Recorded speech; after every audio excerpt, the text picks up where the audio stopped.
Hello बच्चों, आज मैं आपको क्लास 10th का जो आपको प्रैक्टिस पेपर 3 मिला हुआ है डीओई की तरफ से। ठीक है, 3 पेपर मिले हैं तो हम थर्ड पेपर पे आ गए हैं, 2 पेपर तो हम सॉल्व कर चुके हैं।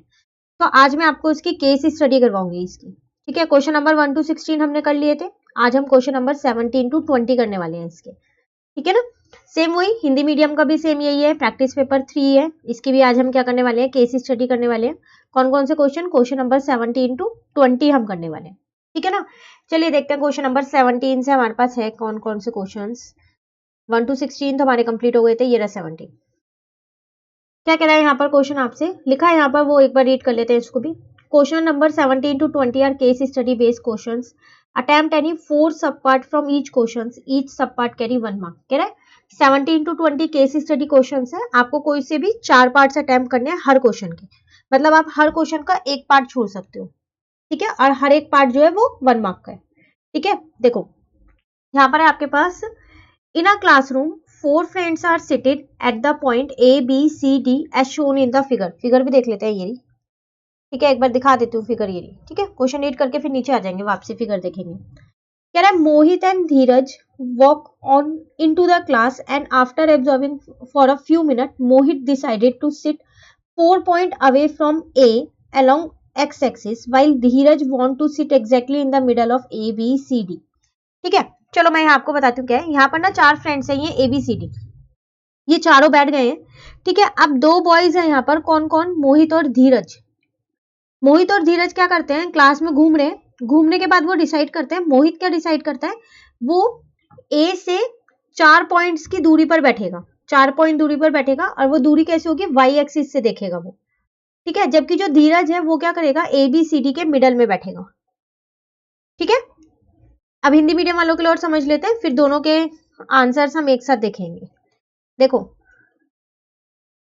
यहां पर आपसे कह रहा है, एक कक्षा में 4 दोस्त बिंदु ए बी सी और डी पर बैठे हैं। जैसे कि चित्र में दिखाया गया है, मोहित और धीरज कक्षा के अंदर जाते हैं और कुछ मिनट तक अवलोकन करने के बाद मोहित वाई अक्ष पर ए से 4 बिंदु दूर बैठने का निर्णय लेता है, जबकि धीरज एकदम ABCD के मध्य बैठना चाहता है। ठीक है, ये 4 दोस्त हैं ABCD, अब 2 लड़के और हैं, मोहित और धीरज। तो ये बहुत देखने के बाद क्या डिसाइड करते हैं कि जो मोहित है उसने सोचा कि जो वो ए का पॉइंट है, ये इससे 4 बिंदु दूरी पे मैं बैठूंगा, लेकिन वाई अक्ष से देखेगा वो। ठीक है, और जो धीरज है वो क्या करेगा, इन ABCD के बीच के बिंदु पे बैठेगा। ठीक है ना, चलिए अब यहाँ पर हम क्वेश्चन पढ़ते हैं। क्वेश्चन में हमसे यहाँ पर क्या कह रहा है, what is the position of the Mohit seat. तो देखो मैंने आपको जब पहले के जो पेपर में केस स्टडी करवाए थे ना, उसमें भी मैंने आपको बोला था, कई बार ऐसा होता है कि हम बिना केस स्टडी का क्वेश्चन रीड किए भी इन क्वेश्चंस के आंसर दे सकते हैं, है ना। लेकिन यहाँ पर आप फर्स्ट का आंसर नहीं दे सकते बिना केस स्टडी को रीड किए, क्योंकि केस स्टडी में आपको बताया गया था कि मोहित कहाँ बैठेगा, है ना। तो वही पोजीशन अब आपसे यहाँ पूछ रहा है, मोहित की सीट की स्थिति क्या होगी। तो क्या थी, वो ए से 4 बिंदु की दूरी पे था वाई अक्ष से। तो गिन लो फिर आप, एक यहां से यहां तक, 1 2 3 4, तो इसका मतलब वो यहां पर है, ये है मोहित की पोजीशन। तो y से अगर मैं देखूं तो मेरे पास 8 है, और अगर मैं x से देखूं तो मेरे पास 3 है। तो इसका मतलब यहाँ पर जो पॉइंट्स आएंगे वो 3 और 8 आएंगे। चैप्टर नंबर 7 की केस स्टडी है ये आपके पास, है ना। तो 3 और 8 ये रहा आपका आंसर। ठीक है, उसके बाद आपसे कह रहा है BC का मध्य बिंदु, BC ये है, BC इसका मध्य बिंदु निकालना है।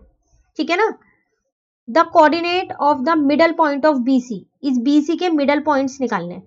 तो मिड पॉइंट का हमने एक फॉर्मूला किया था, वो क्या था, x is equal to x1 plus x2 upon में 2 और y is equal to y1 plus y2 upon में 2, ये था ना उसका फॉर्मूला। तो चलो अगर मैं यहाँ पर आपसे पूछूं कि जो B के कोऑर्डिनेट्स हैं वो क्या है आपके पास, तो देखो y से ये 7 पे है और x से ये 6 पे है, तो 6 और 7 है। और अगर हम C के कोऑर्डिनेट्स देखें, यहाँ पर है C, तो ये यहाँ पर 4 पे है और यहाँ पर 9 पे है, तो इसका मतलब 9 और 4 है। x वाला हमेशा पहले लिखते हैं। तो बस अब आपको क्या करना है, x निकालना है, तो वो आ जाएगा 6 प्लस 9 अपॉन में 2, और y निकालना है, वो आ जाएगा 7 प्लस 4 अपॉन में 2। ठीक है, तो 6 प्लस 9 मतलब 15 अपॉन में 2, और ये आ जाएगा 11 अपॉन में 2। देख लो कहां पर लिखा हुआ है ये रहा। ठीक है, चलिए C वाला देखते हैं। यहां आपसे कह रहा है Dheeraj want to sit at the coordinate, Dheeraj कहाँ बैठना चाहता था, ए बी सी डी के बीच में बैठना चाहता था, है ना। तब उसके कोऑर्डिनेट्स आपको बताने हैं। तो धीरज किस निर्देशांक पर बैठना चाहता है, तो वो ए बी सी डी के बीच में बैठना चाहता था। तो चलो देखते हैं कौन सा ए बी सी डी का बीच का। तो अगर मैं इसको यहां से अब हटा दूं, जरा इसको इरेज कर देते हैं, ठीक है। देखो तो ये रहा एक, और यहां से इनको ज्वाइन कर दिया, तो यही होगा ना बीच का पॉइंट जहां पर ये दोनों आके कट हो रहे हैं। तो इस बीच के पॉइंट पे यहां पर कौन है, धीरज है। तो देखो ये अगर मैं x से देखूं तो 6 पे है, और अगर y से देखूं तो किस पे है, 4 पे है। तो इसका मतलब इसके कोऑर्डिनेट्स हो गए 6 और 4। ये मेरा हो गया थर्ड का आंसर, 6 और 4। बस 6 और 4 पे आप क्या करो, टिक कर दो, ठीक है। फिर आपसे कह रहा है ए और बी के बीच की दूरी क्या है। अब ए और बी के बीच की दूरी बतानी है, ठीक है। तो दूरी किससे, दूरी सूत्र से बताते हैं। What is the distance between A and B, तो ए और बी के बीच का डिस्टेंस बताना है ना। तो पहले हम क्या करते हैं, इसको हटा देते हैं यहां से, ठीक है। हाँ, तो यहां पर हमारे को क्या बताना है, दूरी, डिस्टेंस। तो ए और बी ये रहे। तो बी के पॉइंट्स तो मैंने अभी यहाँ लिखे थे 6 और 7 है। ए के पॉइंट्स भी देख लेते हैं, यहाँ पर 3 है और यहाँ पर 4 है, तो इसका मतलब 3 और 4 है। तो डिस्टेंस फॉर्मूला लगा देते हैं, ये करते हैं ना, डिस्टेंस फॉर्मूले से निकल जाएगा। अच्छा ये हमारे पास फोर्थ पार्ट है, थर्ड पार्ट हम कर चुके हैं। तो कैसे करेंगे, डिस्टेंस फॉर्मूला था x2 माइनस x1, तो इसको मैंने x2 और y1 ले लिया, इसको मैंने x1 और y1 ले लिया, ठीक है। ये x2 और y2 है। तो x2 माइनस x1 मतलब 6 माइनस 3 का होल स्क्वायर प्लस 7 माइनस 4 का होल स्क्वायर, और इसका पूरा था मेरे पास अंडर रूट। तो यहाँ पर आ जाएगा मेरे पास 3 का स्क्वायर, और यहाँ पर भी आ जाएगा 3 का स्क्वायर। तो ये आ गया मेरे पास 9 प्लस 9, तो ये आ गया मेरे पास √18। अब अगर हम अपने ऑप्शंस चेक करें ना, तो √18 मेरे पास फोर्थ में देखो कहीं पर भी आंसर नहीं है, इसका मतलब इसके मुझे फैक्टर्स लिखने पड़ेंगे। तो 3 3 जा 9 इंटू में 2, तो अब इन दोनों 3 का एक 3 बाहर आ जाएगा, अंदर 2 बचेगा। तो इसका मतलब 3 √2 कहां पर है, ए वाला मेरा इसका ऑप्शन आ गया, ठीक है। तो ये फोर्थ वाला भी हमारे यहाँ कंप्लीट हो गया। तो हमको जो 4 पार्ट्स करने थे वो तो हो गए कंप्लीट, कोई से भी 4 करने थे, स्टार्टिंग के चारों ही हमें आते थे तो हमने चारों कर दिए। अब बात आती है यहाँ पर फिफ्थ की। यहाँ कह रहा है आपसे what is the equation of the line C D. C D जो आपके पास ये लाइन बन रही है, कहां पर बन रही है भाई, सी डी, ये रही। इस लाइन की मुझे इक्वेशन बतानी है। तो इस लाइन की इक्वेशन हम बताएंगे कैसे, तो एक इक्वेशन निकालने का फॉर्मूला होता है, मैं आपको उससे बताऊंगी, ठीक है। एक बार हिंदी मीडियम वालों के लिए देख लेते हैं। कह रहा है रेखा सीडी का समीकरण क्या है। तो सीडी का समीकरण आपको बताना है, इसका, ये जो सीडी है इसका, ठीक है ना। अब इसका समीकरण देखो कैसे यहाँ पर हम निकालेंगे, तो मैं आपको यहाँ पर बताती हूँ उससे। तो इक्वेशन निकालने का फॉर्मूला होता है, ये इक्वेशन ना उसी के लिए होता है जो बिल्कुल एकदम सीधी स्ट्रेट लाइन होती है, एकदम सीधी रेखाखंड होती है उसके लिए। तो फॉर्मूला आप पे होता है y माइनस y1 अपॉन में x minus x1 is equals to y2 minus y1 upon में होता है x2 माइनस x1, ठीक है। ये मैं फिफ्थ पार्ट करवा रही हूँ आपको यहाँ पर। अब y x1 x2 ये सब क्या है, तो देखो c के जो कोऑर्डिनेट्स हैं आप पहले उन्हें लिख लो। तो यहां से आपके पास 9 है और यहां से 4 है।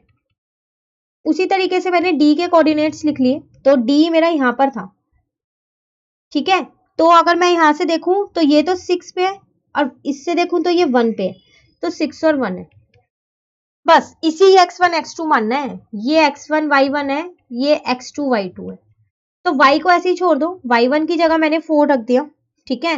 x ऐसे ही छोड़ा, x1 की जगह मैंने 9 रख दिया, y2 की जगह मैंने 1 रखा, y1 की जगह मैंने 4 रखा, x2 की जगह मैंने 6 रखा, x1 की जगह मैंने क्या रखा, 9 रखा। तो ये आ गया मेरे पास y माइनस 4, यहाँ आ गया मेरे पास x माइनस 9। तो यहाँ पर आया मेरे पास -3, यहाँ भी -3, माइनस से माइनस कट गया, ये 3 से 3 भी कट गया। तो y माइनस 4 ये 1 है, तो इसको उधर ले आई, मल्टीप्लाई का ही हो गया, ठीक है। अब x माइनस 9 इन दोनों को, माइनस का 4 था इधर आके प्लस का हो गया, और ये माइनस का y हो गया। तो इसका मतलब x माइनस y और -5 इज इक्वल टू 0, ये आपका आंसर आ गया।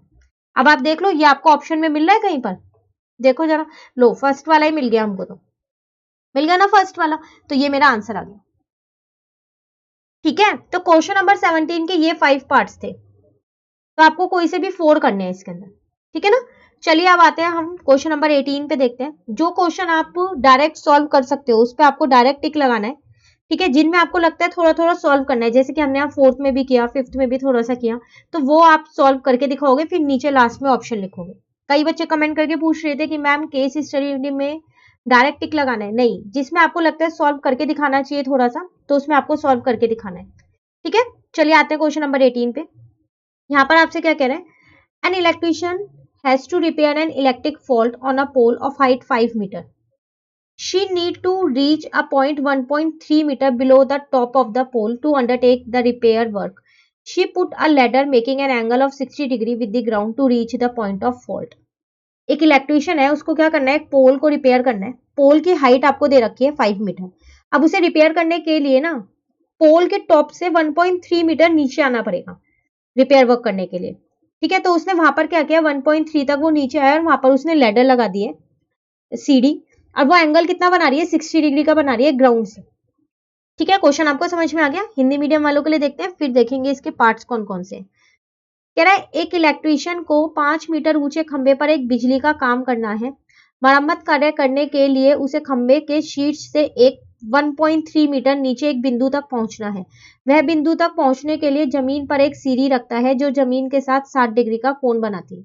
आपको करना क्या है यहाँ पर कि एक इलेक्ट्रिशियन है, ठीक है, उसको वही खंबा रिपेयर करना है, खंबा की मरम्मत करने को बोला गया। तो जितने भी खंबे की हाइट है उससे वो उसके ऊपर से टॉप पे से 1.3 मीटर नीचे आया एक बिंदु पर। उस बिंदु पे उसने क्या किया, एक सीढ़ी रख दी, और वो सीढ़ी जो है जमीन से कितने डिग्री का कोण बना रही है, 60 डिग्री का, ठीक है। अब सबसे पहले पार्ट में आपसे यही पूछ रहे हैं कि सीढ़ी की लंबाई क्या है, तो मतलब लेंथ ऑफ द लैडर आपसे यहाँ पर पूछ रहे हैं कि लेंथ ऑफ द लैडर है क्या। तो लैडर आपके पास यही तो है, तो इसकी लेंथ आपसे पूछ रहा है। तो जब भी आपको पता है ना, ये चैप्टर नंबर 9 का क्वेश्चन है, तो जब भी ट्रिग्नोमेट्री के क्वेश्चन आए तो क्या लिखना पड़ता है हमारे को, पंडित बद्री प्रसाद हर हर बोले। ये तो आपको पेज पे लिखना ही लिखना है। अब देखो, आपको पहले हम इसको नाम दे देते हैं, ऐसा करते हैं फिगर को, वरना हमें बहुत ज्यादा कंफ्यूजन होने वाली है अगर हमने इसे नाम नहीं दिया। मैंने इसको ए नाम दे दिया, इसको बी दे दिया, इसको सी दे दिया और इसको डी दे दिया। तो अगर मैं आपसे पूछूं कि जो मेरा पोल है वो ए बी है या डी बी है, वो डी बी है। यहां से शुरू है मेरा पोल, ना कि यहां से शुरू है। तो जो ये 5 मीटर दे रखी है ना, ये मुझको डी बी दे रखी है 5 मीटर। कई बच्चे तो इसी में ही कंफ्यूज हो जाएंगे कि ए बी 5 दे रखी है, बिल्कुल नहीं। वो तो खंबे के टॉप पे से नीचे आया ना 1.3, तो इसका मतलब यही है ना उसका टॉप, तभी तो वो इतना नीचे आया, तो ये 1.3 है। तो डी भी मुझे 5 दे रखे है, तो सबसे पहले तो मैं ए भी निकाल लूं कि कितनी है। तो 5 में से 1.3 माइनस कर दूंगी तो 3.7 जो है वो मेरी ए बी आ जाएगी ना ए बी। बस अब हम अपना फर्स्ट पार्ट देखते हैं। लेंथ ऑफ द लेडर हमसे यहाँ पर कह रहा है, तो लेंथ ऑफ द लेडर कैसे निकाले भाई। ये अगर मैं देखूं 90 डिग्री है, तो ये मेरा हाइपोटेन्यूज है, ये मेरा परपेंडिकुलर है और ये मेरा बेस है। परपेंडिकुलर पता है, हाइपोटेन्यूज निकालना है, तो पी और एच का रिलेशन तो मेरे को साइन बताता है, तो इसका मतलब मुझे साइन 60 लगाना है। तो साइन 60 मेरे पास होगा क्या, परपेंडिकुलर मतलब ए बी, हाइपोटेन्यूज मतलब ए सी। साइन 60 होता है √3/2। अगर मैं ए बी देखूं तो अभी निकाला है मैंने 3.7, फिर बोलूं गलती से भी 5 मत रख दीजिएगा, पूरा गलत हो जाएगा। वैसे तो ये बहुत आसान केस स्टडी है, बस एक मेन इसमें यही है, ठीक है। तो यहां से मुझको ए सी निकालना है, तो वो हो जाएगा मेरे पास 3.7 इंटू में 2 अपॉन में √3, ठीक है ना। तो जब इसको इंटू करूंगी तो 7.4 अपॉन में √3। एक बार आप देखो रूट में आपको आंसर तो दे रखे हैं, लेकिन अगर मैं यहाँ देखूं तो एक यही आंसर मुझको दे रखा है रूट में, पर मेरा ये आंसर नहीं आ रहा है। नहीं आ रहा ना, इसका मतलब क्या, मुझको रूट की वैल्यू रखनी पड़ेगी, बिल्कुल रखनी पड़ेगी, तभी आंसर आ पाएगा ना। तो ऐसा करते हैं, रूट की वैल्यू रख देते हैं, तो 7.4 अपॉन में 1.732 रख देते हैं। अब हम क्या करते हैं, 7.4 को 1.732 से डिवाइड कर देते हैं, तो मेरा आंसर आ जाएगा 4.272। तो राउंड फिगर अगर मैं करूं तो मेरे पास ए आंसर आ गया अप्रोक्स में, ठीक है ना। तो चलिए फर्स्ट पार्ट तो मेरा यहाँ पर कंप्लीट हो गया। सेकंड पार्ट में मेरे से क्या कह रहा है, the distance of the pole from the foot of the ladder. Distance of the pole from the foot of the ladder, तो मतलब आपको ये निकालना है बीसी। लेडर का जो फुट है ये है, और डिस्टेंस ऑफ द पोल, यहाँ पोल यहाँ पर है, यहीं से शुरू है ना पोल, तो आपको बीसी निकालना है मतलब, ठीक है। तो यहाँ पर कह रहे हैं सीढ़ी के पद बिंदु से खंबे की दूरी, ये रही सीढ़ी के पद बिंदु और खंबा ये रहा, तो मतलब आपको ये निकालना है। ठीक है, ये बीसी तो था, नाम दे देते हैं इसको यहाँ पर भी, कोई बात नहीं, ये रहा। तो कैसे निकाले बीसी? अब देखो फिर से यहाँ पर मैं वही लिख देती हूँ, पंडित बद्री प्रसाद हर हर बोले। तो अगर हम देखें तो ये मेरे पास H थी, ये मेरे पास P थी, ये मेरे पास B थी। इस बार मुझे बेस निकालना है, P दे रखा है तो 1060 लगाते हैं। तो 1060 मेरे पास होता है परपेंडिकुलर अपॉन में बेस, परपेंडिकुलर है मेरे पास AB और बेस है मेरे पास BC। 1060 होता है √3, AB का मान मैंने अभी निकाला था 3.7। ठीक है, और BC मुझको चाहिए ही चाहिए, तो BC कितनी आ जाएगी मेरे पास 3.7 अपॉन में √3। अब ये भी कहीं पर भी ऑप्शन में नहीं दी इन्होंने, तो इसका मतलब यहाँ पर भी मुझको 3.7 अपॉन √3 की वैल्यू रखनी पड़ेगी 1.732। तो अब जब मैं 3.7 को किससे डिवाइड करना है ना, तो 3.7 को अगर मैं यहाँ पर डिवाइड करती हूँ 1.732 से, तो मेरा आंसर आ रहा है यहाँ पर 2.136। ठीक है, अब अगर हम ये आंसर देखें, अच्छा ये तो हमारे को कहां पर दे रखा है 2 पॉइंट, अच्छा ये रहा ना, राउंड फिगर दे रखी है ना हमको, तो हम और डाल के लिख सकते हैं ना 2.14। ठीक है, मैं ये पार्ट देखने लग गई थी फर्स्ट वाला, तो ये रहा, तो ये आ गया मेरा बी आंसर। तो इसका मतलब सीढ़ी के पद बिंदु से खंबे की दूरी आ गई कितनी, बीसी हमारी 2.14 अप्रोक्स में हम देखें तो। ठीक है, चलिए थर्ड वाला देखते हैं। थर्ड क्वेश्चन हमसे यहाँ पर क्या कह रहा है, इसमें कह रहा है if the ladder is place at an angle of 30 degree with the ground then what should be the length of the ladder. कह रहा है अब जो ये लैडर है, जो अभी तक हमने ये 60 डिग्री पे यहाँ पर आ रहा था, कोण बना रही थी, अब अगर ये 30 डिग्री का कोण बनाए, ठीक है ना, तो फिर बताओ फिर क्या लेंथ होगी लैडर की। तो कोई बात नहीं, अब 30 डिग्री से निकाल देंगे, पहले 60 से निकाला था तो होगा तो सेम ही, बस 30 और 60 की वैल्यूज चेंज हो जाएंगी, है ना। यहाँ पर आपसे कह रहा है यदि सीढ़ी जमीन के साथ 30 डिग्री का कोण बनाए तो सीढ़ी की लंबाई क्या होगी। बस आपको यहाँ पर ये कोण चेंज कर दिया है, जो ये 60 है ना, 60 से वो कह रहा है अगर आप ये 30 डिग्री का कोण बनाए तो बताओ फिर सीढ़ी की क्या लंबाई होगी। ठीक है, तो मैंने देखो सीढ़ी की लंबाई यहाँ पर निकाली कैसे थी, थर्ड पार्ट भी फिर मैं यही निकाल देती हूँ इसी के सामने। साइन 60 लेके इस बार मैं साइन 30 लेके निकाल देती हूँ, रहेगा तो वही ए बी अपॉन में ए सी। ठीक है, साइन 30 होता है मेरे पास 1/2, ए बी था मेरे पास 3.7, अब मुझे ए सी तो निकालना है दोबारा, तो ए सी कितना आ जाएगा 3.7 इंटू में 2 इंटू करोगे तो 7.4 मीटर आपका आंसर। देखो कहीं पर है ऑप्शन में 7.4, ये रहा, तो इसका आंसर ए आ जाएगा। ठीक है, चलिए फोर्थ देखते हैं। कह रहा है what should be the angle between the ladder and the pole. Ladder और पोल के बीच का एंगल आपको बताना है। तो अगर हम देखें तो लैडर और पोल के बीच में एक ये वाला एंगल बन रहा है, ये मुझे बताना है।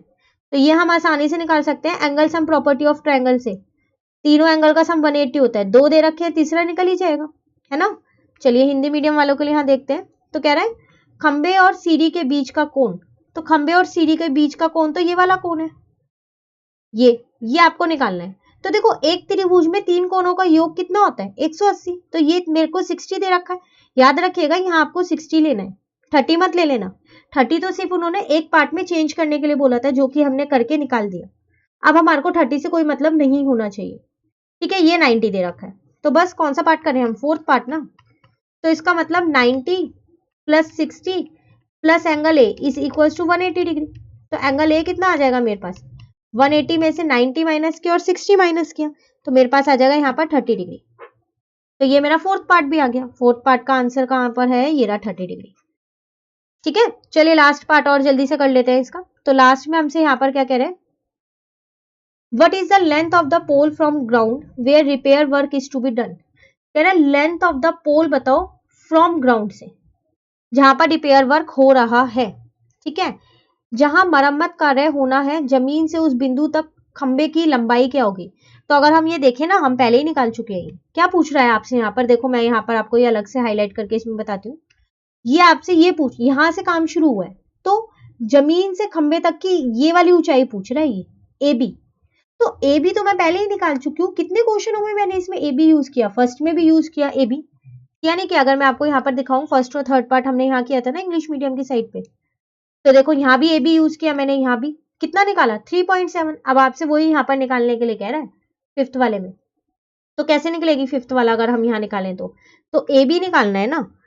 तो कितना था 5, तो 5 में से 1.3 माइनस कर दो, 3.7 मीटर आपका ए बी आ गया। ये आपका आंसर आ गया। ठीक है, तो 18 क्वेश्चन भी हो गया केस स्टडी का। चलिए अब 19 क्वेश्चन पे आते हैं। ये रहा 19 क्वेश्चन। देखो 19 क्वेश्चन आप पे यहाँ पर है। There are 3 sections of class 10 in Kendriya Vidyalaya, Delhi, Candid. The total number of students in class 10 are 100. The marks obtained by the student in pre-board exam are presented in the table given below. The mean of the marks obtained is 53. तो 3 section है class 10th के, तीनों में pre board हुआ होगा, उसके आपको marks दे रखे हैं। ठीक है, जितने भी बच्चों के नंबर आए वो आपको यहाँ पर एक टेबल की फॉर्म में रिप्रेजेंट कर रखे हैं और मीन दे रखा है उनका। ठीक है ना, हिंदी मीडियम वालों के लिए देखते हैं यहाँ पर क्या है। केंद्रीय विद्यालय दिल्ली कैंट में कक्षा 10वीं के 3 विभाग हैं। कक्षा 10 में कुल 100 विद्यार्थी हैं। विद्यार्थियों द्वारा प्री बोर्ड परीक्षा में प्राप्त अंक निम्न तालिका में दर्शाए गए हैं और आपको क्या दे रखा है, उसका मध्य दे रखा है। तो वही सेम चीज है आपके पास यहाँ पर 10th के प्री बोर्ड के जो मार्क्स हैं बच्चों के, वो इस तालिका में आपको दे रखे हैं। ठीक है, और साथ के साथ आपको उसका मध्य मतलब मीन दे रखा है। कुछ क्वेश्चन आपसे पूछ रहे हैं कौन से चैप्टर की केस स्टडी है, चैप्टर नंबर 14 की है। ठीक है, तो देखते हैं चलो क्या कह रहा है यहाँ पर। तो यहाँ पर हमसे कह रहा है how many student got marks between 80 and 100। तो 80 और 100 के बीच में कितने बच्चों के नंबर है, तो आप देख लो यहाँ पर P लिखा है 80 और 100 में टेबल में, तो इसका मतलब ये नंबर तो हमको दे ही नहीं रखे, तो ये वाले नंबर तो फिर हमको निकालना है P की वैल्यू, है ना। तो चलिए निकाल लेंगे, आसान तरीके से निकालेंगे इसको। पहले यहाँ पर हिंदी मीडियम के लिए देख लें। यहाँ पर कह रहा है कितने विद्यार्थियों ने 80 से 100 के बीच अंक प्राप्त किए। तो देखो 80 से 100 के बीच में तो P विद्यार्थी है, तो आंसर P तो होगा नहीं, क्योंकि यहाँ तो हमारे को P कोई ऑप्शन ही नहीं दे रखा है। तो कैसे निकाले। हाँ, एक चीज हमको बता रखी थी, आपको पता है ना कि जो ये होती है, ये मेरे पास F होती है, बारंबारता, या फिर मैं ये बोलूँ इंग्लिश में फ्रीक्वेंसी। तो इसका टोटल मुझको 100 दे रखा है, तो इसका टोटल तो फिर इन सबको प्लस करके ही आया होगा, तभी तो 100 आया होगा। तो अगर मैं यहाँ पर फर्स्ट पार्ट निकालना चाहूँ तो मैं ये लिख सकती हूँ फिर 15 plus 18 plus 21 plus 29 plus P is equal to 100। लिख सकती हूँ ना ये, क्योंकि इन सबका ही तो सम है 100। ठीक है, तो जब मैंने इन तीनों को प्लस, सबको प्लस किया तो मेरे पास आया 83 plus P is equal to 100। तो लो P की वैल्यू तो यहीं से ही आ गई, 100 माइनस 83, माइनस करोगे तो कितना आएगा 17, तो P की वैल्यू मेरी आ गई 17। ठीक है, तो फर्स्ट आपके पास हो गया। सेकंड क्वेश्चन देखते हैं, कह रहा है what is the lower limit of model class. तो यहाँ पर हम 17 फिल कर देते हैं। ठीक है ना, मॉडल क्लास की लोअर लिमिट पूछ रहे हैं। बहुलक वर्ग की ना, बहुलक वर्ग की निम्न सीमा क्या है। तो देखो निम्न सीमा और ऊपरी सीमा मैंने आपको दोनों बताया था, जब ये हमने प्रैक्टिस पेपर 2 में भी किया था ऐसे क्वेश्चंस, केस स्टडी का ही था शायद क्वेश्चन, उसमें हमने निम्न सीमा और ऊपरी सीमा की थी। ठीक है, सबसे पहली बात तो बहुलक वर्ग ये मॉडल क्लास है क्या चीज। तो देखो जिसकी भी फ्रीक्वेंसी मतलब कि बारंबारता सबसे ज्यादा होती है वो मेरी मॉडल क्लास होती है, बहुलक वर्ग होता है। तो अगर हम यहाँ देखें तो ये है, तो 60 टू 80 वाली है मेरी मॉडल क्लास। अब इसमें निम्न सीमा 60 है और ऊपरी सीमा 80 है, तो मेरा आंसर कौन सा होगा भाई, 60 होगा, क्योंकि मुझसे निम्न सीमा पूछी है। अगर ऊपरी पूछते तो हम किस पे लगा देते, 80 पे लगा देते। ठीक है ना, चलिए थर्ड वाला देखते हैं, what is the value of model marks. अब यहाँ पर आपसे मोड पूछ रहे हैं, मॉडल मार्क्स मतलब है मोड बताओ कितना है। ठीक है, तो फॉर्मूले से निकाल लेंगे। कह रहा है बहुलक अंक का क्या मान है, तो इसका मतलब यहाँ पर आपको बहुलक ही निकालना है। तो अगर मैं उसका फॉर्मूला देखूं तो वो होता है मेरे पास L plus F1 minus F0, यही होता है ना, और यहाँ पर होता है 2F1 minus F0 minus F2 into में H। अब ये सब कुछ क्या क्या है भाई, F1 F0, L तो मुझे पता है निम्न सीमा होती है जो कि मैंने अभी निकाली 60, मैंने 60 लिख दी। F1 होता है जिसकी मैं बात करूं, जिस वर्ग की मैं बात करूं तो 29। F0 होता है इससे पहले वाला तो 21, तो 2 इंटू में 29 माइनस 21। F2 होता है उसके बाद वाला, ये मैंने अभी निकाला था 17। इसका मतलब अगर आपके पास फर्स्ट वाला पार्ट आपने गलत निकाला तो आपका थर्ड पार्ट भी गलत निकलेगा। निकलेगा नहीं निकलेगा, तो देखो है ना ये आपस में एक दूसरे से कनेक्ट हुए हुए, तो बिल्कुल ध्यान से आपको हर एक पार्ट करना है केस स्टडी का। ठीक है, H का मतलब है इनके बीच का गैप, तो वो हो गया मेरे पास 20। यहाँ तक क्लियर है, बस अब तो हमें सॉल्व करना है यहाँ पर। तो 60 प्लस मैं यहाँ लिख दूं, ये थर्ड पार्ट है, तो 29 में से 21 जाएगा तो 8 बचेगा आपके पास। 29 टू जा 58 और माइनस माइनस प्लस, तो प्लस कर देते हैं, साइन माइनस का लगा देंगे, तो ये हो जाएगा मेरे पास 38 इंटू में 20, तो 60 प्लस 8 अपॉन में 20 इंटू में 20 यहाँ जाएगा, तो ये आ गया 60 प्लस 8, तो कितना आ गया मेरे पास, थर्ड का आंसर 68। टिक करो भाई 68 ये रहा। ठीक है, उसके बाद आपसे यहाँ पर क्या कह रहा है फोर्थ में, what is the value of summation f i x i, summation f i x i की वैल्यू बतानी है। ठीक है, f i x summation f i x i का मान क्या होगा। तो देखो आप सोच रहे होंगे कि हमको इसमें मीन दिया था, वो हमने कहीं यूज नहीं किया ना मीन, तो अब उसकी बारी आ गई है यूज करने की। तो मीन का फॉर्मूला जो होता है मेरे पास होता है summation f i x I upon में समेशन एफ आई, यही होता है ना। मीन मुझे कितना दे रखा था, मध्य, मीन का मतलब है ना 53 दे रखा था। समेशन एफ आई तो एक्स आई तो मुझसे पूछ ही रहा है, ये मुझे 100 पता है क्योंकि 100 विद्यार्थियों का ही प्री बोर्ड के ये पूरा बता रखा है ना। तो लो समेशन एफ आई एक्स आई यहाँ से आपके पास निकल गया 5300, इसको इधर ले गई तो ये मल्टीप्लाई का हो गया, तो ऑप्शन में ये ना बी आपका आंसर आ गया। ठीक है ना, चलिए लास्ट पार्ट और देख लेते हैं। तो यहाँ कह रहा है आपसे what is the upper limit of median class. Median class आ गई, हाँ मोड भी निकाल लिया, मीन भी निकाल लिया, अब बात आती है मीडियन की, इसका मतलब मीडियन भी निकालना पड़ेगा, बिल्कुल निकालना पड़ेगा, और अपर लिमिट पूछ रहा है, तो बस क्लास पता चल जाए तो अपर लिमिट तो निकल ही जाएगी। तो कह रहा है माध्यक वर्ग की ऊपरी सीमा, तो उसके लिए माध्यक वर्ग पता भी तो होना चाहिए, है ना। तो चलो इसको ना अब हम यहाँ करते हैं, ये वहां पर नहीं हो पाएगा, तो मैंने क्वेश्चन नंबर 19 यहाँ पर डाला। तो सबसे पहले जो सी आई था मैंने वो लिख दिया, 0 टू 20, 20 टू 40, 40 टू 60, 60 टू 80 और 8, बस इतना ही था, नहीं एक और 80 टू 100 भी था भाई। एफ मेरे पास था यहाँ पर 15 था, 18 था, उसके बाद 21 था, 29 था। आप सब पेपर खोल के बैठना अपने पास तो आपको पता चलता रहेगा। ठीक है, ये पी था, पी मैंने निकाल लिया था 17, बस सी एफ निकाल देते हैं यहाँ पर। तो पहली तो वही रहती है 15, अब इसके अंदर प्लस होके लिखते रहेंगे, है ना। तो 33 हो गया, 33 के बाद 54, फिर 83 आ जाएगा। अब 83 में 17 प्लस करूंगी तो 100 आ जाएगा। तो मुझे मीडियन क्लास निकालनी है ना, उसकी अपर लिमिट, तो n/2 करना पड़ेगा, इसका मतलब 100/2, तो इसका मतलब 50, एन मेरे पास 100 ही है ना इन सबका टोटल। अब ये 50 ढूंढते किस में है, तो देखो ये 50 हमेशा CI में ढूंढते हैं, हमेशा। हाँ लेकिन जब हमारे को मीडियन की वैल्यू दे रखी होती है, कई बार हमारे को मीडियन दे रखा होता है क्वेश्चन में, जैसे इस टाइम पे मीन दे रखा है, तो ऐसे मीडियन भी दे रखा है, तो अगर मीडियन दे रखा है तो ये CF है, आई नहीं है CF है, तो वो हमेशा हम CI में ढूंढते हैं। तो जब मीडियन देता है तो CI में ढूंढते हैं, और जब n/2 से हम निकालते हैं वैल्यू तो वो CF में ढूंढते हैं। ठीक है, तो 50 है, तो ये वाली तो होगी, यही होगी ना। तो इसका मतलब क्लास आ गई मेरे पास कौन सी, 40 टू 60 वाली, तो ये मेरी लोअर होगी और ये मेरी अपर होगी।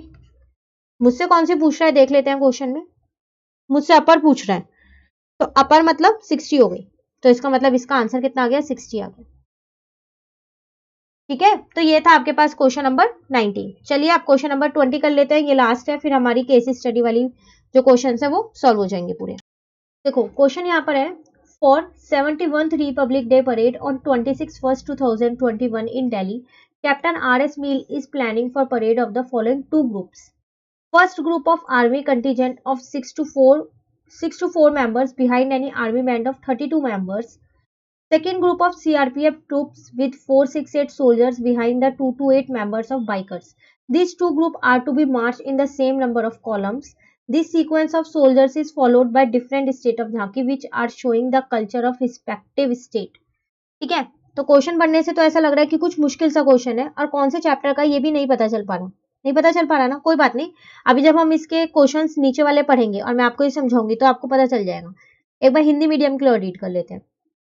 26 जनवरी 2021 को दिल्ली में 71 गणतंत्र दिवस परेड में कप्तान RS मील दो समूहों की परेड की योजना बना रही है। ठीक है, तो कौन कौन से दो योजना है वो, 32 सदस्य मतलब 32 सदस्यों वाली सेना बैंड के पीछे 6 to 4 सदस्यों वाली सेना का पहला दल, 2 to 8 बाइकर्स के सदस्यों के पीछे 468 सैनिकों के साथ CRPF सैनिकों का दूसरा समूह।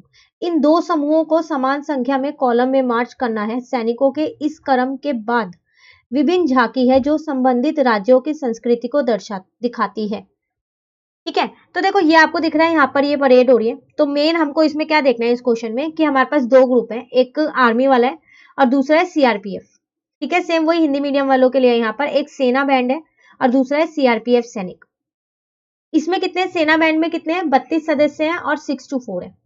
और सीआरपीएफ में बाइकर्स है मेरे पास 2 to 8 और सोल्जर्स मतलब सैनिक है मेरे पास 468। मेन हमारे को यहाँ पर ये याद रखना है। अब अगर हम अपना क्वेश्चन देखें, मैंने अभी तक आपको नहीं बताया है कि कौन से चैप्टर का क्वेश्चन है, तो अब क्वेश्चन देख लेते हैं फिर पता चल जाएगा। कह रहा है यहाँ पर what is the maximum number of columns in which the army troop can march. कह रहा है मैक्सिमम नंबर ऑफ कॉलम्स बताओ। कॉलम्स मतलब ये जो ये ऐसे अरेंज हुए हुए ना यहाँ पूरे में, इनको बोलते हैं।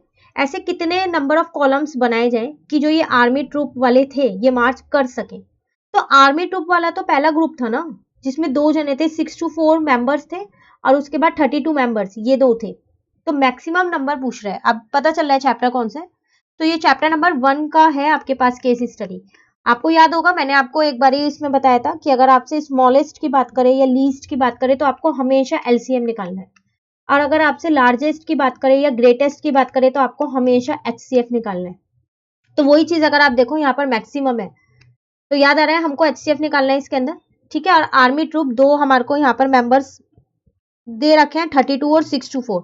इसका मतलब हमें इसका एचसीएफ निकालना है। ठीक है, देखो यहाँ ऐसे कितने अधिकतम स्तंभ है जिनकी सेना की टुकड़ी मार्च कर सकती है। तो कितने हैं यहाँ पर, 32 सदस्य यहाँ थे और 6 to 4 सदस्य यहाँ थे पहले दल के।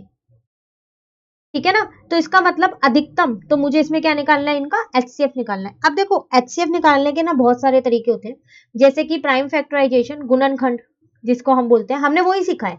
ऐसे फैक्टर निकाल के ये करके निकाले ना, उसके बाद कॉमन लेते थे जो उपनिष्ठ होता था और उसमें जो हाईएस्ट होता था वो लिख लेते थे। लेकिन मैं आपको यहाँ लॉन्ग डिवीजन से कराऊंगी आज, क्योंकि उससे करेंगे तो बहुत बड़े हो जाएंगे, 1 मार्क के क्वेश्चन है। तो इसके अंदर हमारे पास 2 थे, 32 एक थे और 6 to 4 एक थे। इसका मतलब मुझे इसका एचसीएफ निकालना है। तो चलिए देखिए यहां पर करते हैं इसको। मैं लॉन्ग डिवीजन से कर रही हूं, मैं फिर आपको बोल रही हूँ कि आप इसको प्राइम फैक्टराइजेशन से भी कर सकते हो, आंसर दोनों से ही सेम आने वाला है। ठीक है, तो फिलहाल तो ये 1 से ही जा रहा है, 32 आ गया यहाँ पर। ठीक है ना, तो माइनस किया तो 304 आ गया। अभी भी इसके पास 9 पे जा रहा है तो 288 पे जा रहा है। अब ये नहीं जाएगा, तब 16 बच गया। इस बार मैंने 32 अंदर रख लिया, तो इसका मतलब मेरे पास एचसीएफ कितना आ गया, 16।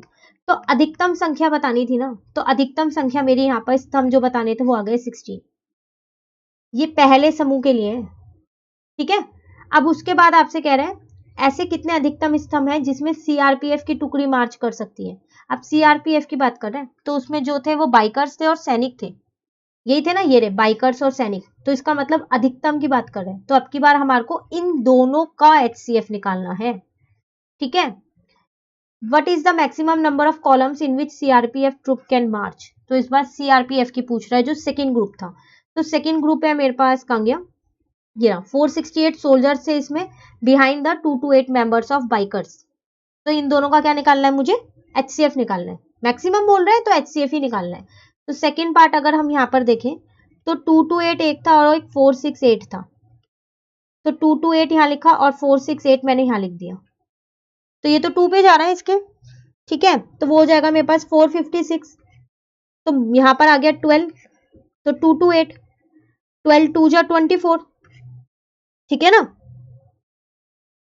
तो यहां पर मैंने अच्छा 288 लिख दिया है, एक सेकेंड रुको, तो गलत ही हो जाएगा 288 लिखेंगे तो ये था मेरे पास 2 to 8। ठीक है, अब सही है ना। तो ये 1 हो गया यहाँ पर 12, तो यहाँ पर आया 108, ये 9 पे चला गया 108 पूरा पूरा। तो इसका मतलब मेरे पास एचसीएफ कितना आ गया, यहाँ पर 12 आ गया ना 12। तो इसका मतलब अधिकतम, मैक्सिमम पूछ रहा था ना, तो यहाँ मैक्सिमम कितना आ गया, 12 आ गया। ठीक है, चलिए थर्ड देखते हैं। कह रहा है what is the maximum number of column in which army troop, total army troop and the CRPF troop together can march. आप कह रहे हैं वो मैक्सिमम नंबर बताओ जिसमें ये दोनों एक साथ मार्च कर ले, मतलब एक साथ करें। अभी तक आपसे आर्मी ट्रूप को उसने अलग पूछा था और सीआरपीएफ ट्रूप का अलग पूछा था, अब दोनों का एक साथ पूछ रहे हैं। तो मैक्सिमम नंबर ऑफ कॉलम्स कितने बनाएंगे। ठीक है, यहां पर आपसे कह रहा है ऐसे कितने स्तंभ हैं जिसमें सेना की टुकड़ी और सीआरपीएफ की टुकड़ी एक साथ मार्च कर सकती है? तो फिर यहाँ पर ऐसे कितने स्तंभ हैं? मैक्सिमम पूछ रहे हैं ना, कितने बना सकते हैं हम। तो इसका मतलब जो इनके एचसीएफ आए थे, जो कि मेरे पास 16 आया था एक का और एक का 12 आया था, अब की बार मुझे इन दोनों के एचसीएफ निकालने हैं। ठीक है, तो चलिए यहां पर देखते हैं। तो मैं यहां लिख देती हूं, तो यहां लिख देते हैं हम army troop of maximum column थे उसके 16 और सीआरपीएफ के थे मेरे पास 12। तो अब की बार इन दोनों का एचसीएफ निकालना है।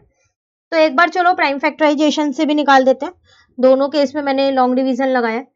तो 16 के अगर मैं यहाँ पर फैक्टर लिखूं, तो यहाँ पर अगर मैं 16 के फैक्टर निकालूं तो 2 8 जा, 2 4 जा, 2 2 जा और 2 1 जा। तो 2 इंटू 2 इंटू 2 इंटू 2। और अगर मैं 12 के निकालूं तो कितने आएंगे मेरे पास? 2 6 जा और 2 3 जा। तो 2 इंटू 2 इंटू 3। ठीक है ना। देखो आप एचसीएफ कोई से भी तरीके से निकाल सकते हो जब तक आपको वो मेंशन करके ना दे। तो यहाँ कहीं पर भी मेंशन नहीं किया, इसलिए मैं दोनों तरीके से आपको समझा रही हूँ। तो ये दोनों 2 में से एक 2 यहाँ आ गया, इन दोनों 2 का एक 2 यहाँ आ गया। कुछ और आएगा? नहीं आएगा। ठीक है, तो 2 2 जा 4। इसका मतलब आपसे यहाँ क्या कह रहा था, what is the maximum number of column? कितने कॉलम बनेंगे मैक्सिमम? तो 4 कॉलम ऐसे बनेंगे। ठीक है, तो ये तीनों ही केस में हमारे को एचसीएफ निकालना था। बस ये पता होना चाहिए कि किसका निकालना है। तरीका तो हम कोई सा भी लगा सकते हैं, प्राइम फैक्टराइजेशन लगाएं या फिर हम लॉन्ग डिवीजन लगाएं। ठीक है, अब आते हैं हम आगे 4th और 5th पे। थोड़े से मुश्किल क्वेश्चन है ये। आपको कोई से भी 4 करने हैं ना, तो इन दोनों में से कोई सा एक छोड़ देना अगर एग्जाम में यही क्वेश्चन आया तो। देखो क्या कह रहे हैं यहाँ पर, पहले क्वेश्चन रीड करते हैं हम। What should be subtracted with the number of CRPF soldier and the number of bikers so that their maximum number of column is equal to the maximum number of column of army troop। कह रहा है कि ऐसा कितना subtract करें, किसमें से? With the number of CRPF soldier and the number of biker, इन दोनों में से, कि जो मैक्सिमम नंबर ऑफ कॉलम इनके बन रहे थे, जो कि कितने बन रहे थे इनके, सेकंड वाले में इन्हीं के थे ना, 12 बन रहे थे मैक्सिमम नंबर ऑफ कॉलम। तो वो कह रहा है कि ऐसा कितना इसमें से घटाएं कि जो भी हमारे मैक्सिमम नंबर ऑफ कॉलम है ना, वो किसके बराबर आ जाए? आर्मी ट्रूप के बराबर आ जाए। ठीक है, तो what should be subtracted to the, इनके जो सोल्जर्स और बाइकर्स हैं इनमें ऐसा कितना सब्ट्रैक्ट करें, ठीक है, कि जो मैक्सिमम नंबर ऑफ कॉलम है फिर वो आर्मी ट्रूप के मैक्सिमम नंबर ऑफ कॉलम के बराबर आ जाए। एक चीज ध्यान दीजिएगा, आप ये मत सोचिएगा कि मैं आपसे ये कह रही हूँ कि मैक्सिमम नंबर ऑफ कॉलम में कितना घटाएं, नहीं, वो तो ये 12 है, ये 16 है, वो पहले से ही कम है। सोल्जर और बाइकर्स में कितना घटाएं, उनके नंबर, उनकी संख्या कितनी कम की जाए कि जो ये है मैक्सिमम नंबर ऑफ कॉलम इसके, वो बराबर हो जाए किसके? जितने आर्मी ट्रूप के थे। अब वो 16 थे। ठीक है, एक बार हिंदी मीडियम वालों को और बता देते हैं। कह रहा है सीआरपीएफ सैनिकों की संख्या और बाइकों की संख्या में से क्या घटाया जाए। देखो, इनकी संख्या में से घटाना है, ना कि वो मैक्सिमम वाले में से, अधिकतम वाले में से घटाना है, ताकि उनका अधिकतम कॉलम सेना की टुकड़ी के अधिकतम कॉलम के बराबर हो जाए। तो इनमें ऐसे इनकी संख्या कितनी कम की जाए कि दोनों का जो अधिकतम है ना वो बराबर हो जाए। तो देखो अगर हम यहाँ देखें ना, तो मेरे पास जो किसका था, सेना की टुकड़ी वाला जो था, आर्मी वाला, उसका जो मेरा था मैक्सिमम वो 16 था ना, 16 फर्स्ट वाले में उसी का ही निकाला है, हाँ बिल्कुल 16 ही था। तो मेरे पास यहाँ पर अगर मैं देखूं तो बाइकर्स मेरे पास कितने थे, 228 थे, और सोल्जर्स थे मेरे पास 468। तो बाइकर्स थे मेरे पास 228, ठीक है, और सोल्जर्स थे मेरे पास 468। ठीक है, तो मुझे क्या करना है, इनमें से कुछ ना कुछ घटाना है ताकि जो इनका अधिकतम है वो इसके बराबर हो जाए 16 के। तो एक बार हम क्या करते हैं पता है, इन दोनों को 16 से डिवाइड करके देखते हैं। तो मैं यहाँ, चलो यहाँ छोड़ो, आगे करती हूँ मैं, यहाँ पर आएगा नहीं सारा, फिर दिक्कत होगी। यहाँ करती हूँ मैं। ठीक है, तो मैंने एक बार सोल्जर्स के लिए 468 जो थे उसको 16 से डिवाइड किया, तो 16 टू जा मेरा 32 आ गया। तो यहाँ पर बचा 14 और 8 नीचे कैरी कर लिया, तो 16 9 जा 6 9 जा 54, 144 हो जाएगा। तो 4 बचा मेरे पास। ठीक है, उसी तरीके से ये सोल्जर्स के लिए था, उसी तरीके से अगर मैं किसके लिए देखूं, बाइकर्स के लिए देखूं, तो उसके मेरे पास नंबर थे 228। इसको अगर मैं 16 से डिवाइड करूंगी, 16 1 जा 16 हो गया, ठीक है। यहाँ पर 68 बचा, 16 4 जा ले सकती हूँ मैं 64, तो 4 बचा। इसका मतलब अगर मैं ये दोनों में से ये 4 घटा दूं इनमें से, मतलब कि अगर मैं 468 में से 4 घटा दूं तो मेरा 464 बचेगा। उसी तरीके से 228 में से 4 कर दूं सब्ट्रैक्ट, तो कितना बचेगा 224। अब आप इन दोनों को एक बार 16 से डिवाइड करके देखना, दोनों ही 16 से पूरे पूरे डिवाइड हो रहे होंगे। तो इसका मतलब आपको कितना घटाना है, 4 घटाने हैं। 4 ही सोल्जर घटाने हैं और 4 ही आपको क्या करना है, बाइकर घटाने हैं। तो देख लो कहाँ लिखा है, 4 सैनिक और ये 4 बाइकर, ये रहा। तो ये इसका आंसर हो जाएगा। ठीक है, चलिए लास्ट रह गया 5th वाला, फिर ये केस स्टडी खत्म। फिर 2 मार्क्स के क्वेश्चन जो हम अपनी नेक्स्ट क्लास में करेंगे। देखो यहाँ कह रहा है what should be added with the number of CRPF soldiers and the number of bikers so that the maximum number of column is equal to the maximum number of column of army troop. Same question है, बस ये पलट दिया, वहां subtracted था, यहाँ added था। तो सब्ट्रैक्ट कर 4 सोल्जर और 4 बाइकर हटाए थे, तो वो मैक्सिमम नंबर ऑफ ट्रूप के बराबर आ गए थे। अब कह रहा है अब आप मुझको ये बताओ कि इसमें कितना जोड़े तब वो maximum number of army troop के बराबर आ जाए। तो घटाने पे भी आ सकते हैं और जोड़ने पे भी आ सकते हैं। तो घटाने वाला तो हमने देख लिया, अब हम जोड़ने वाला देखेंगे। ठीक है, यहाँ कह रहा है आपसे सीआरपीएफ सैनिकों की संख्या और बाइकर की संख्या में क्या जोड़ा जाना चाहिए ताकि उनका अधिकतम कॉलम सेना की टुकड़ी के अधिकतम कॉलम के बराबर आ जाए। तो वही सेम क्वेश्चन है, बस वहां पर घटाना था, यहाँ पर जोड़ना है। लाना वही है आपको कि उसके जो अधिकतम कॉलम है उसके बराबर ही आना चाहिए। तो क्या वही कर दें जो अभी हमने किया। अब की बार हमने यहाँ पर माइनस किया था, तो 5th वाले में इस 4 को प्लस कर दें? नहीं, ऐसा नहीं करेंगे। ठीक है, ऐसा क्यों नहीं करेंगे, देखो इसको करने का ना एक अलग तरीका है। तो अगर आप देखो जो उसके थे अधिकतम आर्मी ट्रूप के जो मैक्सिमम थे वो थे 16 थे, मेरे पास 16 थे ना। और जब आप 16 से इन्हें डिवाइड कर रहे थे तो आपका 4 बच रहा था। तो इसका मतलब इस बार आप इसमें से इसको माइनस करोगे तो आपके पास आ जाएगा 12